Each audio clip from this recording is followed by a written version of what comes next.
हमारी वैदिक सभ्यता जिसे हम वैदिक सिविलाइजेशन कहते हैं। हाँ, माना कि वैदिक सभ्यता यानी कि जो भी पाया वो खाया और दिन रात जिंगा लाला हु करते करते बीत गया। ठीक है। मोहम्मद बिन कासिम कौन था? अरब अटैकर था। यहीं पर अरब अटैक होता है। सो हेलो एवरीवन, आज की जो क्लास में हम लोग स्टार्ट करने वाले हैं एशियन हिस्ट्री को आज कवर करने वाले हैं। एशियन हिस्ट्री का जो हिस्ट्री की हमारी जो क्लासेस स्टार्ट होने वाली है, क्योंकि यहाँ जो हमारा बैच स्टार्ट हुआ है ना, प्रहार बैच, तो उस प्रहार बैच में हम लोग हिस्ट्री भी कवर करने वाले हैं ना। तो हिस्ट्री, ज्योग्राफी, पॉलिटिक्स सब कवर, इकोनॉमिक्स सब कवर हो जाएगा, साइंस वगैरह सब कवर करवा दूंगा। साथ में रीजनिंग भी है, मैथ्स भी है। तो चैनल को सब्सक्राइब, क्योंकि फ्री ऑफ कॉस्ट पूरा मिलेगा। तो पहले चैनल को सब्सक्राइब करो, फिर वीडियो स्टार्ट करते हैं। यह डेमो क्लास है आपकी, इंट्रो क्लास। तो यहाँ पे मैं हिस्ट्री का थोड़ा इंट्रोडक्शन आपसे इंट्रोड्यूस करवाऊंगा। तो हिस्ट्री के बारे में थोड़ा रस चखाता हूँ कि हिस्ट्री है क्या चीज़ की। तो आज का जो हम टॉपिक स्टार्ट करने वाले हैं, इंट्रोडक्शन। ये इंट्रोडक्शन टॉपिक होने वाला है, क्योंकि हम यहाँ पूरा बिल्कुल डिटेल में तो नहीं पढ़ेंगे, लेकिन हम इसका मोटा मोटा सा इंट्रोडक्शन कर लेंगे। हम इसका मोटा मोटा सा थोड़ा सा इंट्रोडक्शन कर लेंगे। तो इंट्रोडक्शन में हम थोड़ा सा बात करते हैं हिस्ट्री को। हिस्ट्री की हम बात करने वाले हैं, तो हिस्ट्री की जो हम बात करेंगे तो एशियंट हिस्ट्री आज हम बात करेंगे। एशियंट हिस्ट्री को हम जानने वाले हैं कि एशियंट हिस्ट्री आखिरकार क्या है और हिस्ट्री को कैसे डिवाइड करा गया है, कि हम क्या क्या हिस्ट्री में पढ़ने वाले, क्या क्या चीज़ों को हम पढ़ने वाले, ये सारी चीज़ों को हम डिस्कस करने वाले हैं आज की इस वीडियो में। इंट्रोडक्शन वीडियो है, ठीक है। तो शेयर कर दो, दिखा दो डेमो कैसा देता हूँ, और फिर फोड़ते हैं एसएससी को भी। एसएससी भी क्या याद रखेगी कहाँ से पढ़ के आए हो, ठीक है। तो हम बात करें इतिहास के। इतिहास के जनक को हम हेरोडोटस, इतिहास के जनक यानी इतिहास का पहले हम बात करेंगे कि इतिहास का कहाँ से उपजा हुआ। हम कैसे माने कि ये इतिहास ही है। ये नाम किसने दिया कि इतिहास। इतिहास का मतलब ये होता है कि पिछली बातों को इतिहास कह दिया।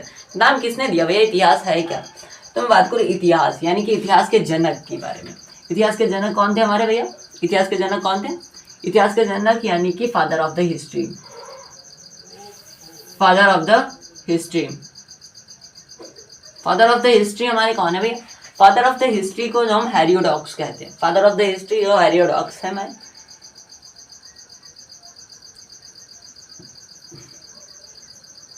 Father of the Herodotus, Herodotus नहीं भैया, Herodotus. Father of the history को हम क्या कहते हैं? हेरोडोटस कहते हैं। ये हेरोडोटस जो थे हमारे कहाँ के रहने वाले थे? यूनान के भैया रहने वाले थे। हेरोडोटस जो थे हमारे, वहाँ कहाँ के रहने वाले थे? यूनान के रहने वाले थे। यूनान के एक बढ़िया राइटर बोल सको या फिर कुछ भी बोलो, लेकिन बढ़िया पढ़े लिखे इंसान थे यूनान के, जिनका नाम था हेरोडोटस। उन्होंने एक बुक लिखी जिसका नाम था हिस्टोरिका। उन्होंने एक बुक लिखी, उसका नाम था हिस्टोरिका। और हिस्टोरिका में उन्होंने बताया कि हिस्ट्री यानी कि पिछली बातों को जो हम रिकैप करवाते हैं उसे हम हिस्ट्री कहते हैं। इन्होंने एक ऐसा हिस्ट्री के बारे में उन्होंने चलचित्र किया कि अगर हम पिछली बातों को फिर से दोहरा रहे हैं, यानी कि पिछली बातों को हम बता कर रहे हैं, तो उसे हम हिस्ट्री कहते हैं। तो इन्होंने क्या दिया था? हेरोडोटस ने हिस्टोरिका बुक में हिस्ट्री का जिक्र किया है। हिस्ट्री का जिक्र इन्होंने कहाँ किया है? हिस्ट्री का बुक, अपनी बुक हिस्टोरिका में इन्होंने जिक्र किया है। अब बात आती है कि ये रहने वाले कहाँ के थे? हेरोडोटस भैया कहाँ के रहने वाले थे? यूनान के रहने वाले थे। एक पॉइंट पूछेगा कि वो मतलब कि जो इतिहास के जनक थे वो कहाँ से बिलोंग करते थे, कहाँ के रहने वाले थे, कहाँ के निवासी थे। तो हम बात करेंगे यूनान के भैया रहने वाले थे। वो कहाँ के रहने वाले थे? यूनान के रहने वाले थे, है ना। यूनान के हमारे भैया हेरोडोटस वहाँ रहने वाले थे, ठीक है। अब बात आती है कि इतिहास का वर्गीकरण यानी क्लासिफिकेशन ऑफ द हिस्ट्री। इतिहास का जो वर्गीकरण यानी क्लासिफिकेशन ऑफ हिस्ट्री हमारा किन किन तरीकों पे करा गया है? Classification of history, classification of history यानी कि हमारे जो भैया इतिहास है हमारा, प्राचीन इतिहास है हमारा, है ना, पुराना इतिहास है, उसको किन तरीकों में बांटा गया है। तो बात करें तीन क्लासिफिकेशन इसके करे गए, तीन डिवीजन करे गए इनको, कि बेस्ड ऑन द बोल सकते हो बेस्ड ऑन एक्टिविटीज पे इनको करा गया है। हमारे हिसाब से तो मैं जब इसको पढ़ा था तो मेरे को तो लगा था कि इनको एक्टिविटीज के हिसाब से किया गया, कि इस टाइम पे ये चीज एक्टिविटी शो की गई, इस टाइम पे ये एक्टिविटी शो गई कि अल्प ज्ञान था खाने का, फिर पहिया का निर्माण हुआ, फिर आक्रमण हुए, तांबा हुआ, चांदी हुई, ये सारी चीज का ना तो मेरे हिसाब से तो एक्टिविटी के हिसाब से भी इसका डिवीजन किया गया है, हिस्ट्री का क्लासिफिकेशन किया गया है। तो हम बात कर, जो पहला हमारा क्लासिफिकेशन है वो है हमारा प्रागैतिहासिक काल, यानी जो पहला हमारा वर्गीकरण है, जो पहला टाइप है वो है प्रागैतिहासिक काल। प्रागैतिहासिक काल यानी कि जिसे हम प्री हिस्टोरिक पीरियड के नाम से जानते हैं, प्री हिस्टोरिक पीरियड के नाम से जानते हैं, पीरियड के नाम से जानते हैं प्रागैतिहासिक काल, जिसे हम प्री हिस्टोरिक पीरियड के नाम से जानते हैं। अब प्रागैतिहासिक काल में हम क्या क्या चीज देखते हैं, इसे हम असल में स्टोन एज कहते हैं। क्या कहते हैं? स्टोन एज कहते हैं। असल में हम इसे स्टोन एज कहते हैं। यहाँ पर पता क्या भाई, ये कहीं अज्ञात से स्टार्ट हुआ था, 10,000 BC तक रहता है, ये 10,000 BC तक रहता है, हाँ 10,000 BC तक रहता है। अब ये बात आ जाती है बीसी क्या फंडा है, तो बीसी का मतलब कुछ नहीं होता, बिफोर क्राइस्ट होता है, before Christ, before Christ, before Christ मतलब कि यानी कि ईसा पूर्व, ईसा पूर्व, ईसा पूर्व बोलते तो ईसा पूर्व बोलते हैं ना तुम लोग, ईसा पूर्व, ईसा पूर्व का मतलब ईसा मसीह के जन्म से पहले। क्रिश्चियन में ईसा मसीह होते हैं ना, तो उनके जन्म से पहले यानी बीसी, उस वजह से बिफोर क्राइस्ट यानी ईसा मसीह के जन्म से पहले। क्रिश्चियन जी के जन्म के पहले की बात हो रही है, उसे बिफोर क्राइस्ट बोलते हैं, यानी ईसा पूर्व बोलते हैं, यानी ईसा मसीह के जन्म के पहले की बात हो रही है। कहते हैं कि मैंने कहा कि 10,000 BC यानी कि ईसा मसीह के 10,000 BC तक चला, 10,000 पहले की बात कर रहे हैं हम, ठीक है। तो ये बिफोर क्राइस्ट यानी कि इस ईसा पूर्व का मतलब ये होता है, और कुछ नहीं होता है, ठीक है। तो अब हम बात करें कि स्टोन एज की हम बात करें, तो यहाँ पर हमको पता भी है रिटन एविडेंस नहीं मिलते हैं, रिटन एविडेंस नहीं मिलते हैं, लिखित हस्ताक्षर, रिटन एविडेंस, हाँ रिटन एविडेंस नहीं मिलते हैं, नहीं लिखित साक्ष्य, लिखित साक्ष्य, लिखित साक्ष्य नहीं मिलते हैं भैया।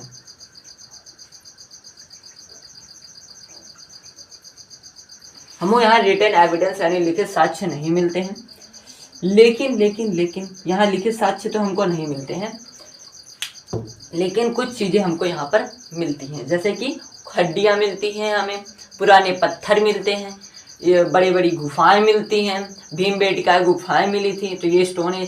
तो एग्जाम्पल के तौर पे अगर हम इसे ले लें तो इसका सबसे बड़ा एग्जाम्पल हमारा मिल जाता है प्रागैतिहासिक काल का स्टोन एज। क्या मिल जाता है हमारा? स्टोन एज यानी पाषाण काल, पाषाण काल, पाषाण काल। अभी हम आगे पढ़ेंगे कि पाषाण क्या होता है, इसमें क्या क्या हमें मिला। तो प्रागैतिहासिक काल का सबसे बड़ा एग्जाम्पल होता है हमारा स्टोन एज यानी कि पाषाण काल। आधि ऐतिहासिक जिसे हम प्रोटो हिस्टोरिक पीरियड के नाम से भी जानते हैं। किस नाम से जानते हैं भैया हम इसे? प्रोटो हिस्टोरिक पीरियड के नाम से जानते हैं, प्रोटो हिस्टोरिक पीरियड के नाम से, प्रोटो नहीं sorry pro historic period, slip of tongue, pro historic period के नाम से जानते हैं, pro historic period, pro historic period के नाम से जानते हैं, ठीक है। प्रो हिस्टोरिक पीरियड के नाम से हम इसे जानते हैं। और अगर हम बात करें यहाँ पर कि इसमें हमको क्या देखने को मिलता है, इसमें हमें यहाँ पर हमें रिटन एविडेंस तो मिलते हैं, यहाँ हमें रिटन एविडेंस तो मिलते हैं बच्चों, हमें यहाँ रिटन एविडेंस मिलते हैं, रिटन एविडेंस यानी लिखित साक्ष्य, रिटन एविडेंस मिलते हैं, मिलते हैं। यहाँ हमें कुछ ऐसी चीजें मिलती हैं इस काल की जहाँ लिखी हुई चीजें हमें मिलती हैं। यहाँ पर कोई पत्थरों पे कुछ भाषा लिखी होती है, कोई लिपि लिखी होती है, लेकिन आज तक हम लोगों ने उस लिपि को पढ़ा नहीं, यानी कि वो एक ऐसी भाषा उन पत्थरों पे लिखी थी, यानी आधि ऐतिहासिक काल के जो हमें पत्थर मिले उन पे एक ऐसी भाषा लिखी थी, ऐसी लिपि लिखी थी कि उसे आज तक हम लोग पढ़ ही नहीं सके, और वो अभी भी म्यूजियम्स वगैरह में सजा करके रखी गई हैं, लेकिन उनकी लैंग्वेज जो है आज तक पढ़ी नहीं गई है। तो हम यहाँ कह सकें यहाँ हमें रिटन एविडेंस तो मिले, लेकिन हमने उन्हें आज तक पढ़ा नहीं, हम उन्हें आज तक पढ़ नहीं पाए, हम उन्हें पढ़ ना सके, पढ़ ना सके, यानी कि रिटन एविडेंस तो मिले लेकिन हमने आज तक उन्हें पढ़ ना सका। यानी कि ऐसी लिपि, उनकी लिपि मतलब क्या जी, वैसे तो कोशिश चल रही है कि हम उनकी लिपि यानी लैंग्वेज को पढ़ सकें, लेकिन मे बी भगवान की द्वारा ही तो वो सफल हो जाएगी, हम उनकी लैंग्वेज को भी समझ पाएंगे कि वो क्या उस समय में बोला करते थे, यानी कि किस तरीके से उनका वार्तालाप हुआ करता था, कन्वर्सेशन कैसे करते थे। तो यहाँ हम बोल सकते हैं कि आधे ऐतिहासिक काल में प्रो हिस्टोरिक पीरियड में रिटन एविडेंस तो हमें मिले, लेकिन हम उन्हें पढ़ ना सके। ठीक है, और यहाँ का अगर हम सबसे बड़ा एग्जाम्पल देख लें, यहाँ का अगर हम एग्जाम्पल देखें तो यहाँ पे हमें एग्जाम्पल दो तरीके के मिल जाते हैं, जैसे कि हम सिंधु घाटी सभ्यता, सिंधु घाटी सभ्यता, सिंधु घाटी सभ्यता, और दूसरा सबसे बड़ा एग्जांपल आ जाता है वैदिक सभ्यता, वैदिक सभ्यता यानी कि इंडस वैली सिविलाइजेशन, इसे हम इंग्लिश में बोलते हैं Indus valley civilization, Indus valley civilization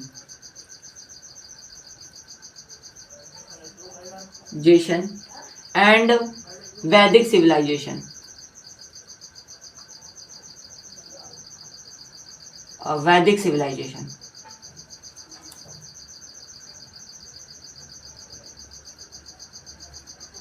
Indus valley civilization and Vedic civilization. हाँ, हम बाद में कह सकते कि बाद में भैया इनको पढ़ा गया, बाद में वेदों को पढ़ा गया, यहाँ लिख लो कि बाद में वेदों को पढ़ा गया, बाद में वेदों को पढ़ा गया था भैया, बाद में वेदों को पढ़ा गया।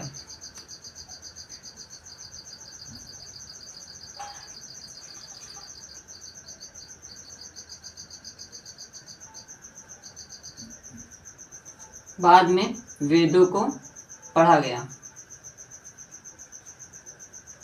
बाद में वेदों को पढ़ा गया था। ठीक है, तो यहाँ तक हम लोगों ने आधे ऐतिहासिक काल में क्या बात की, आधे ऐतिहासिक काल को प्री हिस्टोरिक पीरियड कहते हैं। यहाँ पर हमें रिटन एविडेंस तो मिले, लेकिन हम उन्हें पढ़े ना सके।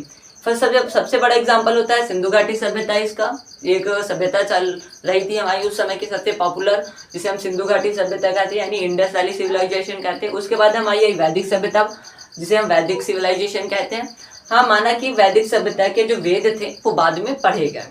ठीक है, तो आप मुझे कमेंट में बताओ वेद कितने होते हैं और सबसे पुराना वेद कौन सा है, और संगीत के लिए कौन सा वेद जाना जाता है, ये सबसे ज्यादा पूछते हैं। तो संगीत के लिए आप बताओ मुझे कि सबसे ज्यादा वेद कौन सा जाना जाता है संगीत के लिए, कमेंट में बता देना। ठीक है, तो संगीत के लिए जो सबसे वेद पुराना जाना जाता है वो कमेंट में बॉक्स में बताना मुझे, और ये भी बताना वेद कितने हैं और सबसे पुराना वेद कौन सा है। ठीक है, ऐतिहासिक काल की अगर हम बात करें तो ऐतिहासिक काल को हमारे भैया नाम से जाना जाता है। ऐतिहासिक काल को ऐतिहासिक काल को हम किस नाम से भैया जानते हैं, हिस्टोरिक पीरियड के नाम से जानते हैं। इसमें हम हिस्टोरिक पीरियड के नाम जानते हैं,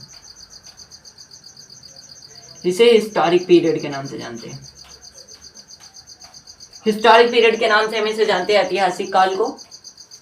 यहाँ पर हमें रिटन एविडेंस भी मिले और हमने उन रिटन एविडेंस को पढ़ा भी।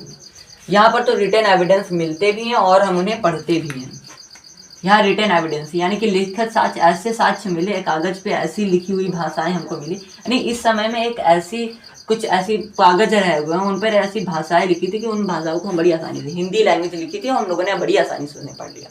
ठीक है, हिंदी लिखी हो, फारसी लिखी हो, जो भी लिखी हो, लेकिन इजी लैंग्वेज लिखी थी तो हम लोग उसे समझ गए।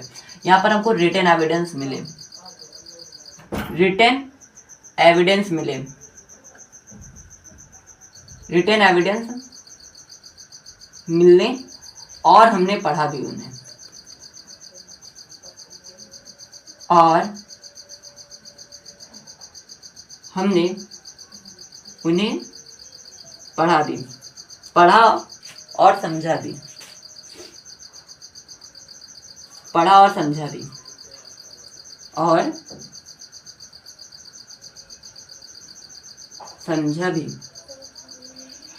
यानी कि ऐतिहासिक काल की बात करें, हिस्टोरिक पीरियड की बात करें, तो यहाँ पर हमें रिटन एविडेंस मिलते हैं, और ऐसे रिटन एविडेंस मिलते हैं जिनके हम पढ़ भी जिन्हें हम लोगों ने पढ़ा भी और समझा भी।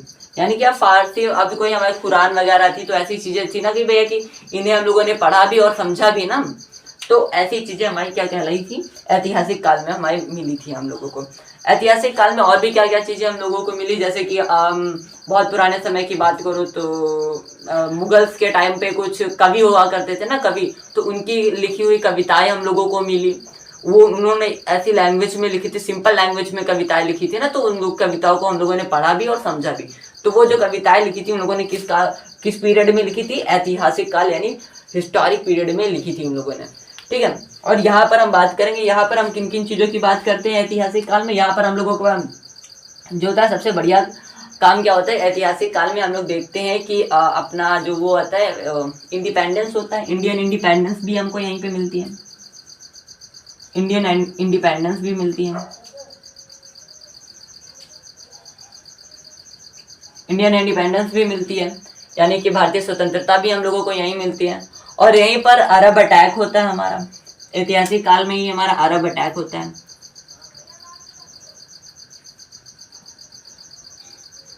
यानी कि ऐतिहासिक काल में ही हमारा अरब अटैक होता है। और यहीं पर औरंगजेब जैसे लोग आते हैं, यहीं पर स्वर्ण मंदिर को लूटा जाता है, यहीं पर अलाउद्दीन खिलजी आता है, यहीं पर पद्मावती का जौहर होता है। यानी ये सारी जो कहानियां हमारी आती हैं वो ऐतिहासिक काल में यानी हिस्टोरिक पीरियड में आ जाती हैं, ठीक है। बात आपको समझ में आ गई? तो एक बार फिर से रिवीजन कर लिया जाए फटाफट से। तो अब जो बताते जाना ध्यान से सुनते जाना, और अगर आप लोगों ने नोट्स मिलेगा तो नोट्स में मैच भी करते जाना। तो हम बात कर रहे थे एशियंट हिस्ट्री, चलो स्टार्ट करते हैं। एशियंट हिस्ट्री की बात कर रहे थे, हमने बात करा कि फादर ऑफ द हिस्ट्री किसे कहा जाता है? हेरोडोटस का कहा जाता है। इन्होंने कौन सी बुक लिखी थी? हिस्टोरिका बुक लिखी थी। कहाँ के रहने वाले थे? यूनान के रहने वाले थे। अगर क्लासिफिकेशन ऑफ हिस्ट्री करा जाए, इतिहास का वर्गीकरण करा जाए, तो कितने तरीके का होता है? 3 तरीके का होता है। कौन कौन सा? प्रागैतिहासिक काल, आधे ऐतिहासिक काल और ऐतिहासिक काल। प्रागैतिहासिक काल को बात करें तो इसे प्री हिस्टोरिक पीरियड कहा जाता है। इसे हम स्टोन एज से ज़्यादा ना अच्छे से जानते हैं। यहाँ पर हमें रिटेन एविडेंस नहीं मिलता है कोई, लेकिन हमें खोपड़ी, स्केलेटन यानी भीमबेटका गुफा जैसी चीज़ें हमको मिलती है, जहाँ से हमको पता चलता है कि कोई प्रागैतिहासिक काल यानी कि आदिमानव और जीवन भी रहा होगा, ठीक है। सबसे बड़ा एग्जांपल इसका क्या हो जाता है? स्टोन एज हो जाता है। बीसी क्या होता है? बिफोर क्राइस्ट होता है। ईसा पूर्व कहते हैं, यानी कि ईसा मसीह के जन्म के पहले की बातें होती हैं बिफोर क्राइस्ट में, ठीक है। और आधे ऐतिहासिक काल की बात करें, आधे ऐतिहासिक काल की बात करें तो प्रो हिस्टोरिक पीरियड, इसे प्रो हिस्टोरिक पीरियड के नाम से हम इसे जानते हैं। और यहाँ पर हमें रिटन एविडेंस तो मिलते हैं, लेकिन हम उन्हें पढ़ नहीं सकते। ऐसे एविडेंस मिले जिन्हें हम पढ़ ही नहीं पाए। एग्जाम्पल के तौर पे सिंधु घाटी सभ्यता, Indus valley civilisation, Vedic civilization. हाँ, माना जाता है कि बाद में वेदों को पढ़ा गया, माना नहीं जाता है असल में वेदों को बाद में पढ़ा गया था। क्योंकि वेद कितने होते हैं? हमने क्वेश्चन दिया था ना 4 वेद कितने होते हैं, तो सब वेद कितने होते हैं? 4 होते हैं। ऋग्वेद, सामवेद, यजुर्वेद और अथर्ववेद, है ना। सॉरी, सबसे पुराना वेद कौन सा होता है? ऋग्वेद होता है, संगीत वाला, यानी ऐसा कौन सा वेद है जिसमें संगीत का वर्णन किया गया है? तो सामवेद में संगीत का वर्णन किया गया है, ठीक है। ऐतिहासिक काल की बात करें, हिस्टोरिक पीरियड की बात करें, तो यहाँ पर हमें रिटन एविडेंस भी मिले और हमने उन एविडेंस को पढ़ा भी, समझा भी, ठीक है। यहीं पर हमको ऐतिहासिक काल में इंडियन इंडिपेंडेंस मिलती है, अरब अटैक होता है, महारानी लक्ष्मीबाई की लड़ाई होती है और पद्मावती का जौहर होता है। यही सारी चीजें यहाँ पर ऐतिहासिक काल यानी हिस्टोरिक पीरियड में होता है। तो नेक्स्ट चलिए मूव करते हैं, सबके बारे में डिटेल से पढ़ेंगे अब। Okay, let's move. तो ओके, सो हम बात करने वाले प्रागैतिहासिक काल के एक बढ़िया से, है ना। तो क्योंकि हम लोगों ने अभी थोड़ी देर पहले सारे टॉपिक्स को मतलब कि मोटा मोटा सा देख लिया था कि इसमें क्या क्या क्या हो रहा है, तब बात करें डिटेल में थोड़ा सा लेक्चर ले लिया जाए। तो प्रागैतिहासिक काल यानी कि प्री हिस्टोरिक पीरियड जो था हमारा, वो लगभग अज्ञात से, अज्ञात यानी कि पता नहीं कब से स्टार्ट होगा, जब दुनिया बनी होगी, कब जाकर के जीव पनपे होंगे, कब जाके आदिमानव ने जन्म लिया होगा, तब से जाकर के अज्ञात से लेकर के 2500 BC तक रहा था हमारा। जो प्रागैतिहासिक काल था वो अज्ञात से लेकर के 2500 BC तक की रहा था हमारा, ठीक है। टाइम पीरियड याद रखेंगे प्रागैतिहासिक काल का भैया, कहाँ से कहाँ तक है? अज्ञात से लेकर के 2500 BC तक रहा था हमारा प्रागैतिहासिक काल यानी प्री हिस्टोरिक पीरियड रहा था हमारा, ठीक है। तो प्री हिस्टोरिक पीरियड का जो हम क्लासिफिकेशन देखते हैं वो 3 टाइप्स में, 3 तरीकों में बांटा गया है। 1, 2, 3। पहला पूरा पाषाण काल, जिसे हम पैलियोलिथिक यानी ओल्ड स्टोन एज के नाम से भी जानते हैं। इसे ओल्ड स्टोन एज के नाम से भी जानते हैं, ओल्ड स्टोन एज के नाम से भी हम जानते हैं। तो पूरा पाषाण काल यानी पैलियोलिथिक जो हमारा पीरियड था वो कब से लेकर के कब तक रहा था? अज्ञात से लेकर के 10,000 BC तक की रहा था। BC का मतलब मैंने आप लोगों को पिछली क्लास में समझा रखा है। तो जो हमारा पूरा पाषाण काल यानी कि पैलियोलिथिक टाइम पीरियड था वो कब से कब तक रहा था? हमारा अज्ञात से लेकर के 10,000 BC तक की रहा था। अगर हम इसका मतलब बढ़ गए, यानी कि पूरा पाषाण काल का मतलब भैया होता क्या है? पूरा पाषाण काल का मतलब क्या था? ओल्ड स्टोन एज, यानी कि पत्थरों का युग, जहाँ पर छोटे से लेकर के बड़े पत्थर तक की भी हमको बात मिली थी। यानी कि छोटे पत्थरों के बारे में भी हम लोगों ने स्टडी करा, बड़े पत्थरों के बारे में भी हम लोग देखते हैं। उसे हम बोलते हैं स्टोन एज, यानी कि पत्थरों का युग, यानी age of stone, age of stone, पत्थरों का युग यानी एज ऑफ स्टोन्स। अब बात आती है, इसी युग में हम लोगों ने आग की खोज की थी। आदिमानव ने इसी युग में आग की खोज की थी। Discovery of fire, discovery of fire,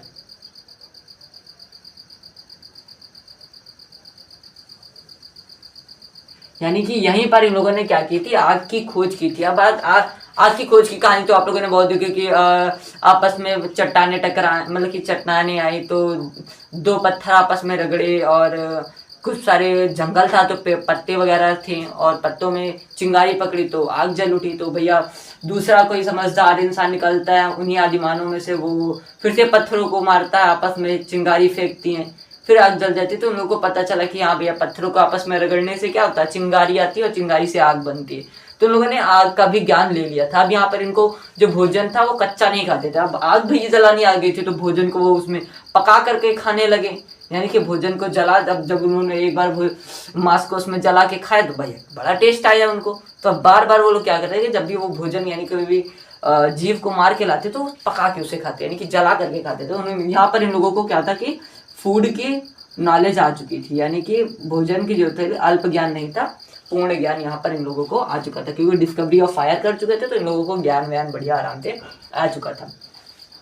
उसके बाद हम बात करते हैं मध्य पाषाण काल यानी मेसियोलिथिक मिडिल स्टोन एज। इसके नाम से हम जानते हैं middle stone age, middle stone age के नाम से हम जिसे जानते हैं मिडिल स्टोन एज। यह जो मिडिल स्टोन एज है हमारा 10,000 BC से लेकर के 4,000 BC तक की रहा था। हमारा 10,000 BC से लेकर के 4,000 BC तक, यानी 6,000 वर्षों का हमारा ये पूरा टाइम पीरियड था मध्य पाषाण काल यानी मिडिल स्टोन एज, मेसोलिथिक हम जिसे नाम से जानते हैं। यहाँ पर हम पशुपालन का भी नाम देखते हैं। यहाँ पर मध्य पाषाण काल में लोग क्या थे भैया? एनिमल हस्बेंड्री हो चुके थे, यानी कि लोगों को जानवर पालने का बड़ा शौक हो गया था। लोग यहाँ पर जानवर पालने लगे थे, यानी कि अपने अपने भैया कबीले हुआ करते थे ना, तो कबीलों में जानवर भी अब पालने लगे थे। और अब मेरे की बात आती है कि सबसे पहला पशुपालन कौन सा था? हाँ, सबसे पहला एनिमल कौन सा पालतू था? सबसे पहला एनिमल कौन सा पाला गया था? तो कुत्ता था। क्या भैया? डॉग। क्या था? डॉग यानी कुत्ता। कुत्ता सबसे पहला एनिमल है जो कि जिसे लोगों ने पाला था। ठीक है, कुत्ता सबसे पुराना एनिमल यानी सबसे पहला एनिमल है जिसे लोगों ने पाला था। उसके बाद आती है हमारे नव पाषाण काल यानी नेलियोलिथिक टाइम पीरियड। नेलियोलिथिक जैसे हम न्यू स्टोन एज के नाम से जानते हैं, न्यू स्टोन एज के नाम से जानते हैं इसे हम। ठीक है, ये जो था हमारा भैया 4,000 BC से लेकर के 2500 BC तक की रहा था। यहाँ पर कृषि के प्रारंभ हो चुका था, यानी कि beginning of the agriculture, beginning of the agriculture,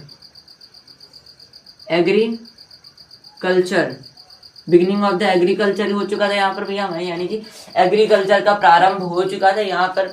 यानी कि जब नवपाषाण काल के आते आते हम लोगों ने एग्रीकल्चर भी भैया अनाज वाज उगाना सीख लिया था कि खाना मतलब कि हम गेहूँ वगैरह सब कुछ उगाया करते थे और अपना हाँ भैया उगा रहे हैं तो खुद भी खाया करते थे, यानी उगा कर कब हम सामान भी खाने लगे थे। ठीक, अभी तक हम क्या थे? हमें ज्ञान का कुछ नहीं पता था, हमें जो मिलता था वो हम खा लेते थे, सुकून से रहते थे। कहाँ तक? पूरा पाषाण काल में, यानी कि जो भी पाया वो खाया और दिन रात जिंगा लाला हु करते करते बीत गया। ठीक है, दूसरे दिन फिर उठे, कुछ मिला तो खाया वरना फिर जिंगा लाला हु करते करते सो गए। ठीक है, लेकिन फिर उसके बाद थोड़ा थोड़ा सा आगे बढ़ते रहे तो हम मार के खाने लगे, जीवों को मार के खाने लगे। जब भूख बर्दाश्त ना हुई तो जीवों को मार के खाने लगे। अब जीवों को मार के खाने लगे तो एक दिन देखा कि भैया आपस पत्थर रगड़े, आग लग गई। तो आग यानी कि डिस्कवरी ऑफ फायर हम लोगों ने कर ली थी, यानी कि आग की खोज हम लोगों ने कर ली थी, पूरा पाषाण काल की मैं कहानी बता रहा हूँ। ठीक, अब डिस्कवरी ऑफ फायर कर ली थी, तो अब जो भोजन हमें मिल रहा था कच्चा मांस, उसे हम आग में पका के खाने लगे, आग में भूज कर खाने लगे। ये हम पूरा पाषाण काल में हम लोगों ने ये सब करा। थोड़ा और टाइम बीतता गया, मध्य पाषाण काल आया। मध्य पाषाण यानी मिडिल स्टोन एज आया। तो मिडिल स्टोन एज कब आया? जब ये 10,000 BC हो गया। 10,000 BC के बाद मिडिल स्टोन एज लग गया हमारा भैया। मिडिल स्टोन एज हमारा 6,000 साल का रहा, यानी 4,000 BC तक की रहा। यहाँ पर हम लोगों ने क्या करा? पशुपालन किया। अब भी अब पालने लगे। अब जैसे कि मान लो कि एनिमल है, हम लोग क्या करते हैं कि धान वान सब भर के रख लेते हैं ना, हम लोग भर के रख लेते हैं ना, तो क्योंकि बाद में हमको खाने को वो होगा ना, तो गेहूं वगैरह जब सस्ता होता है तो हम लोग खरीद के रख लेते हैं, ताकि हमको बाद में हम लोगों को क्या करोगा कि खाने के लिए वो काम देगा। ठीक है, तो इन लोगों ने भी क्या करा था भैया, इन लोगों ने भी क्या करा कि पशुपालन चालू कर दिया, यानी एनिमल्स को पालना इन लोगों ने चालू कर दिया। अब वही एनिमल्स को लोग पालते थे, जब मान लो कि नहीं कुछ बचा तो इनको, समझ रहा? ठीक है, यानी कि जैसे गॉड्स को हम लोग पालते हैं और बकरीद में से कटवा देते हैं, तो वही काम ये लोग भी करते थे, पशुओं को पालते थे। तो और बाद को उनको जब भोजन नहीं मिलता था तो उसी को ही मार करके खाते थे। ठीक है, अब ये मध्य पाषाण काल की कहानी थी हमारी। यहाँ पर लोग पालतू भी, लोगों को पालने भी, मतलब कि एनिमल्स को पालने भी लगे थे। सबसे पहला पालतू पशु क्या था हमारा? डॉग यानी कुत्ता था। ठीक है, नव पाषाण काल यानी नेलियोलिथिक न्यू स्टोन एज की बात हम करें तो हमारा 4,000 BC से लेकर के 2,500 BC तक की रहता है हमारे, यानी केवल 15 वर्ष का समय, 15 वर्ष बता है, 1500 वर्ष का टाइम पीरियड रहता है, यानी 1500 का ही टाइम पीरियड रहता है। यहाँ पर कृषि का प्रारंभ हो चुका था, बिगिनिंग ऑफ द एग्रीकल्चर हो चुका था। सबसे पहली क्रॉप, फर्स्ट क्रॉप, सबसे पहली फसल कौन सी थी? सबसे पहली फसल कौन सी थी? सबसे पहली फसल किसकी की गई थी? जौ की। याद रखना, सबसे पहली फसल किसकी थी? जौ की। जौ की फसल जो थी वो सबसे पहले की गई थी। ठीक है, सबसे पहला पालतू पशु कौन था? डॉग था। सबसे पहली फसल कौन सी थी? जौ थी। ठीक है, एग्रीकल्चर यानी बिगिनिंग ऑफ द एग्रीकल्चर किस काल में हुआ? न्यू स्टोन एज यानी नेलियोलिथिक में, यानी नव पाषाण काल में हुआ। एनिमल्स को हम लोगों ने कहाँ पर पालना? मिडिल स्टोन एज यानी मध्य पाषाण काल में हम लोगों ने करा। उसके बाद हम बात करें अगर पत्थरों का युग किसे कहा जाता है? पूरा पाषाण काल यानी पैलियोलिथिक को कहा जाता है। आई होप कि आपको प्रागैतिहासिक काल का एक मोटा मोटा फंडा आ गया। हाँ, डिटेल में पढ़ेंगे, हर एक लेक्चर आएगा आपके पास, यानी कि आप पूरा पाषाण काल देख रहे हो, इसका भी लेक्चर आएगा, मध्य पाषाण काल का भी लेक्चर आएगा, नव पाषाण काल का भी लेक्चर आएगा। लेकिन लेक्चर कब आएगा इसका, ये भी तो बताइए। लेक्चर कब आएगा? जब तुम चैनल को सब्सक्राइब करोगे, तभी तो तुमको और ऑल की बटन को क्लिक करोगे, ऑल पे क्लिक करोगे, बेल आइकन को भी क्लिक करके ऑल पे क्लिक करोगे, तो कि तुमको नोटिफिकेशन मिलती रहेगी ना कि आज हमारी वीडियो आई है, इसने वजह से वीडियो हमारी आ चुकी है, तो तुम देख सकते हो ना उस चीज़ को। तो दोस्तों को भी शेयर कर दो, जो आप मतलब जो यहाँ पे बड़ी चिंता होती है ना बच्चों की कि भैया हम ये तो बनना चाहते हैं, लेकिन हम तैयारी कहाँ से स्टार्ट करें, कैसे शुरू करें? अब तो दे दिया, सब मटेरियल दे दिया, पढ़ा रहा हूँ, अब तो कॉपी खोल के पढ़ लो। हाँ, अभी नहीं पढ़ोगे तो कब पढ़ोगे? ठीक है, अब टाइम नहीं बचा है बेटा, क्योंकि कंपटीशन बहुत लेवल है। आप समझ रहे हो ना कि इस बार का एसएससी सीजीएल क्या था? 3400, लगभग 3400 करके कुछ सीट्स गई हैं। 3400, मेरे को इतना याद नहीं, वैसे 3400 करके सीट्स गए। बच्चे कितने दिए थे? 40 लाख से ऊपर भी बच्चों ने, कितने बच्चों ने, समझ लो 40 लाख तो एक कम लिए, एवरेज लिए। अब बहुत ज़्यादा बच्चों ने फॉर्म भरे होंगे, और 40 लाख में से समझ लो 3400 बच्चे सेलेक्ट हुए, तो आप समझ रहे हो ना 0.0001% चांस है कि आप सेलेक्ट हो जाओगे। तो अभी भी अगर आप हवा में चल रहे हो तो आई डोंट केयर, आप चलो हवा में। ठीक है, तो सोच लो 0.0%, 0.01% है चांस कि आप सेलेक्ट हो पाओगे। ठीक है, एसएससी में कंपटीशन बहुत है, पढ़ना तो पड़ेगा। सोच करके हर काम नहीं होता, किनारे बैठा रहे अगर नाव तो नदी कभी पार नहीं होगी। ठीक है, तो याद रखना कि सोचने से कुछ नहीं होता है, करना पड़ता है। नव पाषाण काल सबको समझ में है? न्यू स्टोन एज, मध्य पाषाण काल, मिडिल स्टोन एज, पूरा पाषाण काल, ओल्ड स्टोन एज। सबके एक बार में लिख लो, फिर उसके बाद क्योंकि आगे वाला भी बढ़ने वाला है ना, तो स्क्रीनशॉट ले लो, आगे वाला भी कर लें। So let's start. तो यहाँ पर हमारा क्या था, अब बात करते हैं आद्य ऐतिहासिक काल की। किसकी बात करते हैं? आद्य ऐतिहासिक काल यानी प्रो हिस्टोरिक पीरियड के नाम से हम जिसे जानते हैं। इसका टाइम पीरियड की अगर हम पहले बात करें तो इसका जो टाइम पीरियड रहता है हमारा भैया, वो 2500 BC से लेकर के 600 BC तक की रहता है। 2500 BC से लेकर के 600 BC तक की रहता है। यहाँ पर आद्य ऐतिहासिक काल में हमारे दो सिविलाइजेशन आती है, यानी दो सभ्यताएं आती हैं। पहली जो सभ्यता आती है हमारी, वो आती है हमारी सिंधु घाटी सभ्यता, उसके बाद वैदिक सभ्यता आती है। उसके बाद दो काल आ जाते हैं। कौन सा काल आ जाता है? ऋग्वैदिक काल आ जाता है, हाँ ऋग्वैदिक काल आ जाता है, और दूसरा उत्तर वैदिक काल आ जाता है। ठीक है, तो हम सबके बारे में पहले लिख लेते हैं। तो पहला जो हमारा आता है भैया, सबसे पहली बात आती है जो भाई, वो जाती है सिंधु घाटी सभ्यता आ जाती है। दो सिविलाइजेशन की बात की ना मैंने, दो सिविलाइजेशन इसमें आती है। पहली आएगी हमारी सिंधु घाटी सभ्यता, पहली आई हमारी सिंधु घाटी सभ्यता, सिंधु घाटी सभ्यता आई, यानी इंडस वैली सिविलाइजेशन आई हमारी भैया। ठीक है, उसके बाद जो दूसरे नंबर पे हमारी आई, उसके बाद आई हमारी भैया वैदिक, हाँ वो सिंधु घाटी सभ्यता आई। उसके बाद हमारी आई भैया वैदिक सभ्यता। क्या आई हमारी? वैदिक सभ्यता। मैंने बात किया ना, दो सभ्यताएं आती हैं, एक आती है इंडस वैली सिविलाइजेशन और एक आती है हमारी वैदिक सभ्यता, दूसरी है हमारी वैदिक सभ्यता। वैदिक सभ्यता यानी वैदिक सिविलाइजेशन, इसे हम बोलते हैं इंडस वैली सिविलाइजेशन, इसे हम बोलते हैं, लिख दे पूरा नाम है ना तुम लोग के हिसाब से।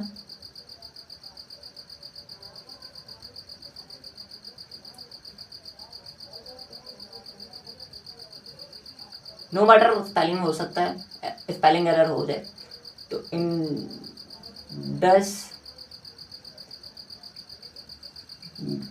वैली सिविलाइजेशन,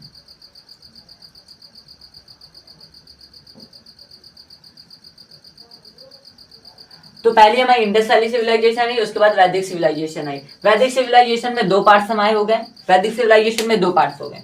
वैदिक सिविलाइजेशन में जो हमारा पहला पार्ट हुआ जा करके, वो आ जा करके हमारा, क्या मैंने आप लोगों को बताया था कि वैदिक में ही दो काल आ जाएंगे, वैदिक सभ्यता यानी वैदिक सिविलाइजेशन में दो काल आ जाएंगे। पहला आ जाएगा आपका ऋग वैदिक काल, ऋग वैदिक काल, हाँ। उसके बाद आ जाएगा बेटा उत्तर वैदिक काल, उत्तर वैदिक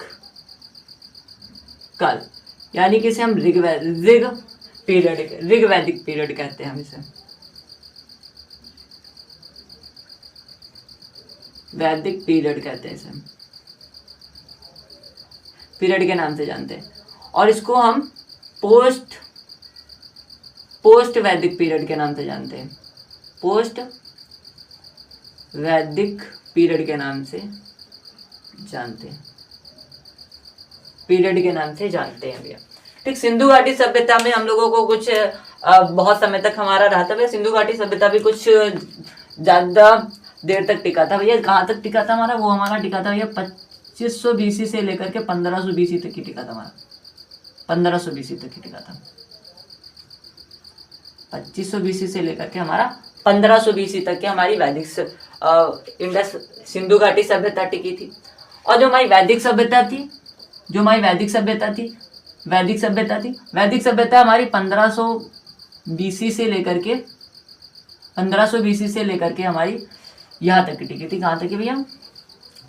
600 BC तक की टिकी थी। यानी कि जो हमारी वैदिक सभ्यता है वो हमारी 1500 BC से लेकर के 600 BC तक की टिकी थी। जो हमारा, अब बात करते हैं आद्य, हम अब डिटेल में बात करते हैं थोड़ा सा। आद्य ऐतिहासिक काल यानी प्रो हिस्टोरिक पीरियड में दो आते हैं, सिंधु घाटी सभ्यता यानी इंडस वैली सिविलाइजेशन, जो कि 2500 BC से लेकर के 1500 BC तक की टिकी थी। कब, कितने वर्ष की ये सिविलाइजेशन थी भैया? सिंधु घाटी सभ्यता कितने वर्ष की सिविलाइजेशन थी? 1000 वर्ष की सिविलाइजेशन थी। यानी कि ये भैया टोटल 1000 साल तक की जिंदा रही थी सिविलाइजेशन। और बताया जाता है कि इस इंडस वैली सिविलाइजेशन में कुछ ऐसे घर थे जहाँ पर टोटल का टोटल बाथरूम लैट्रिन भी थी, यानी कि मतलब कि एक पानी प्रवाह था, नाली भी बनी हुई थी। यहाँ पर एक बड़ा स्नानागार यानी लॉन्ग स्विमिंग पूल देखा गया, बड़ा स्विमिंग पूल भी यहाँ पर मिला है अभी। ठीक है, तो इसके ज़्यादातर यहाँ राजस्थान वगैरह में देखे जाते हैं। ठीक है, यहाँ सर्च करना सिंधु घाटी सभ्यता, बड़ी इंटरेस्टिंग है, जब पढ़ेंगे तो और मजा आएगा इसे। ठीक है, वैदिक सभ्यता की हम बात करें यानी वैदिक सिविलाइजेशन की बात करें तो ये हमारा 1500 BC से लेकर के 600 BC तक ही टिकता है। बस सब्ट्रैक्ट आउट करके तो बता दो भैया कितने था? 900 वर्ष तक की ये जिंदा रहा, यानी 90 ईयर्स 900 ईयर्स तक की ये जिंदा रहता है। वैदिक सभ्यता जो हमारी 920 तक की रही। अब बात आती है वेद, वैदिक यानी यहाँ पर वेदों की बात हुई। तो मेरे को बताओ वेद कितने थे। मैंने बताया था कि वेद कितने बताया था मैंने, 4 वेद बताया था ना, ऋग्वेद, सामवेद, यजुर्वेद, अथर्ववेद, है ना। तो ऋग्वेद की अगर हम बात करें तो ऋग्वेद हमारा सबसे पुराना होता है। तो इसी वजह से सबसे पहले जो हमारा वेद खोजा गया तो वो ऋग्वेद था। वो कौन सा वेद था? ऋग्वेद था। और ऋग्वेद के नाम पे ही ऋग वैदिक काल नाम रख दिया गया। इसका क्या नाम रख दिया गया? ऋग्वैदिक काल। और ये कब से कब तक की रहता है हमारा? ऋग्वैदिक काल कब से कब तक की रहता है हमारा? ये हमारा 1500 बीसी से लेकर के 1000 बीसी तक की रहता है। यानी ये 500 वर्ष का टाइम पीरियड टोटल रहा होगा। 500 वर्ष का टाइम पीरियड रहा होगा। यहाँ पे वैदिक यानी ऋग्वेद के बारे में बात होती है। यहाँ पे किसके बारे में बात होती है? ऋग्वेद, हाँ ऋग्वेद के बारे में, ऋग्वेद के बारे में यहाँ ऋग्वेद के बारे में चर्चा की गई है। ठीक है। उत्तर वैदिक यानी पोस्ट वैदिक पीरियड की बात करें तो यहाँ में बाकी के 3 वेद आ जाते हैं, जैसे हमारा अथर्ववेद, यजुर्वेद, सामवेद, ये आ जाता है हमारा यहाँ पर सब। और ये कब से कब तक की रहा हमारा? ये 1000 बीसी से लेकर के 600 बीसी तक की रहा। यानी कि टोटल 4 वर्ष का ये पीरियड रहा हमारा। यानी उत्तर वैदिक काल टोटल 4 वर्ष का पीरियड हमारा रहा। ठीक है। तो यहाँ तक कि यानी कि प्रो हिस्टोरिक पीरियड आपको समझ में आ गया। आधि ऐतिहासिक काल समझ में आ गया। आधि ऐतिहासिक काल में 2 सिविलाइजेशन आई, सिंधु घाटी सभ्यता, वैदिक सभ्यता। सिंधु घाटी सभ्यता 2500 से लेकर के 1500 तक की रही। वैदिक सभ्यता 1500 से लेकर के 600 बीसी तक रही। वैदिक सभ्यता में 2 आए, कौन कौन सा? ऋग्वैदिक काल, उत्तर वैदिक काल। ऋग्वैदिक काल 1500 बीसी से लेकर के 1000 बीसी तक की रहा। उत्तर वैदिक काल 1000 बीसी से लेकर के 600 बीसी तक की रहा। बात समझ में आ गई। अब बात करते हैं ऐतिहासिक काल की, यानी हिस्टोरिक पीरियड की। हिस्टोरिक पीरियड को भी 2 पार्ट्स में डिवाइड करके रखा गया है, मध्यकालीन इतिहास और आधुनिक कालीन इतिहास। आधुनिक इतिहास, मध्यकालीन इतिहास यानी जिसे हम मेडिवल हिस्ट्री बोलते हैं। मध्यकालीन इतिहास जिसे हम मेडिवल हिस्ट्री बोलते हैं। मेडिवल हिस्ट्री हमारी कहाँ से कहाँ? अब देखो यहाँ से ईसा पूर्व खत्म, बीसी से ईसा पूर्व खत्म। जहां से हम ऐतिहासिक काल में एंटर करेंगे बीसी का काम खत्म। अब सब ईसा आफ्टर डेथ होगा, एडी होगा, यानी आफ्टर डेथ होगा। यानी ईसा मसीह की डेथ के बाद की बातें अब होंगी। ईसा मसीह की डेथ की बाद की बातें होंगी। तो यहाँ पर अब बीसी खत्म, ईसा पूर्व खत्म। जैसे आप ऐतिहासिक काल यानी हिस्टोरिक पीरियड में एंटर करोगे बीसी खत्म हो जाएगा। बिफोर क्राइस्ट अब नहीं कहीं लगेगा, ईसा पूर्व अब कहीं नहीं लगेगा। ठीक है। अगर मध्यकालीन यानी मेडिवल हिस्ट्री की बात करें तो ये 712 से लेकर के 1707 तक ही रहता है। यहाँ पर कौन कौन सी बातें आती है? पहली यहाँ पर हमारा क्या आता है भैया? मोहम्मद बिन कासिम आता है, यानी औरंगजेब। पहली बात तो यहाँ औरंगजेब की डेथ होती है। यहीं पर हमारी जेब की डेथ होती है,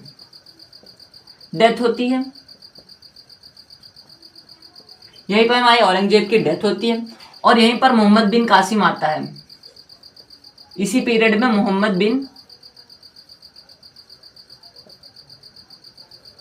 बिन कासिम आता है और बहुत लूटता है। और ये मोहम्मद बिन कासिम कौन था? अरब अटैकर था। यहीं पर अरब अटैक होता है।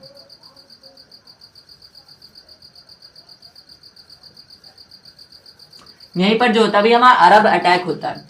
सबसे पहला अरब अटैकर कौन है? सबसे पहला अरब आक्रमणकारी कौन है? मोहम्मद बिन कासिम, यानी फर्स्ट अरब अटैकर, जिसके नाम से हम जानते हैं फर्स्ट अरब अटैकर।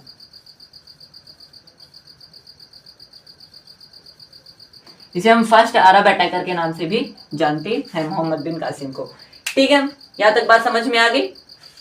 अगर अब हम बात करें आधुनिक इतिहास की, मॉडर्न हिस्ट्री की, तो यहाँ से हमारे भैया झांसी की रानी वगैरह की थोड़ा सा झलक देखने को मिलती है। पद्मावती वगैरह हमें देखने को मिलती है। झांसी की रानी की कहानी यानी 1857 झांसी, 1857 वाली कहानी हमको क्रांति देखने को मिलती है। क्रांति यहीं पे 1857 वाली क्रांति मिलती है। और यहीं पर स्वतंत्रता आंदोलन देखने को मिलते हैं।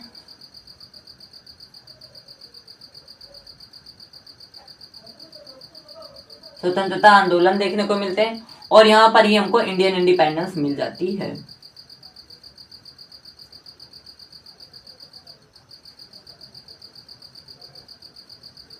ठीक है, यहीं पर हमको इंडियन इंडिपेंडेंस मिल जाती है। ठीक है, तो अगर हम बात करें ऐतिहासिक काल के, ऐतिहासिक काल को मध्यकालीन इतिहास में बांटा गया और आधुनिक कालीन इतिहास में बांटा गया। 1712 से लेकर के 1707 तक की मेडिवल हिस्ट्री चलती है, जहाँ पर औरंगजेब आता है, उसकी डेथ होती है, मोहम्मद बिन कासिम आता है, फर्स्ट अरब अटैकर है जो कि, और यहीं पर बहुत सारे मंदिरों को लूटा जाता है। आधुनिक इतिहास में की अगर हम बात करें तो मॉडर्न हिस्ट्री यानी 1707 से लेकर के 1947 तक की जो भी रहते हैं, यहीं पर झांसी की 1857 की क्रांति हमको देखने को मिलती है और स्वतंत्रता आंदोलन देखने को मिलते हैं, इंडियन इंडिपेंडेंस होती है। तो ये आपको मोटा मोटा इंट्रोडक्शन था। आपको डेमो क्लास कैसे लगी, इंट्रोडक्शन क्लास कैसे लगी, ये कमेंट बॉक्स में जरूर बताइए और जितना हो सके इस वीडियो को शेयर कीजिए, क्योंकि बहुत बच्चे ऐसे हैं जो अभी इनको नहीं पता है कि कहाँ से हम स्टार्ट करें, कैसे प्रिपरेशन को स्टार्ट करें। तो आप उनको ये टारगेट दे सकते हो कि ये फ्री बैच चल रहा है, यहाँ पर कोई भी आपसे कॉस्ट नहीं ली जाएगी। आप बस क्या करना है, आपको सब्सक्रिप्शन को दबाना है, सपोर्ट करना है, क्योंकि सपोर्ट से बिना आपके सपोर्ट हम कुछ नहीं है। ठीक है, तो आप थोड़ा सा सपोर्ट दिखाओ, ठीक है, थोड़ा सा एम्पैथी हो जाओ। Bye bye.